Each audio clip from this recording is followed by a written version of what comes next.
কাজরে, তুমি তো জানতে পৃথিবীর সমস্ত ধার্মিকের মাঝে আমিই একমাত্র কাফের। মৃতা পাতার শরীর ভেঙে দূরবর্তী মেঘের ডাকের মতো আওয়াজ। তবু এলে, কেন এলে? কেন স্বেচ্ছায় গ্রহণ করলে নরককামী এক যুবকের পাপের দায় ভাগ? বেদুইন শিকারীর মতো আমারও স্থায়িতা বলে, নাবিকের ভাঙা কম্পাস, বানে ভেসে যাওয়া কুকুরের পাউরুটি, বৃষ্টিতে ভিজে যাওয়া প্রজাপতির লাশের মতন আমাদের জীবন। কাজরে, তুমি তো জানতে আমি হতে চেয়েছি বৃদ্ধ চাষের একমাত্র কাস্তে, দারোয়ানের ঘুম ঘুম চোখ, প্রেমিকার জন্য জমানো দশম শ্রেণী বালকের 36 টাকা, হিমালয়ের আওলা বাতাস, যে বাতাসে উড়ে যায় তোমার ঝরা চুল।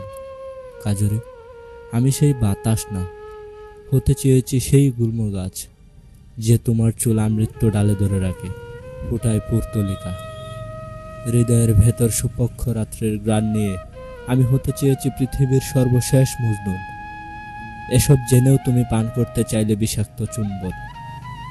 জেনেছি ব্যর্থ প্রেমে মানুষ হয়ে ওঠে পরজন্মে বিশ্বাসী। দেখো, আগামী জন্মে ঠিক তোমার পাবো। ছনের ঘর, একখানা বিছানা, ওই জন্য তোমারে পাবো। মাঝে কোনো বাদ থাকবো না, পইলা যাওয়ার ফাঁদ থাকবো না। কাজ শেষে জলদি ফিরে আসবো ঘরে। তোমার ঠোঁট থাইকাই নিব আমার তামুকের আগুন। দেখো, পরের জন্মে ঠিক তোমারে পাবো।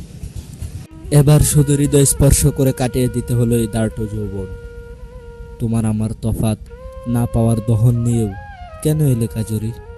এই দহনে কেন পড়লে নিজে, কেন পোড়ালে আমায়?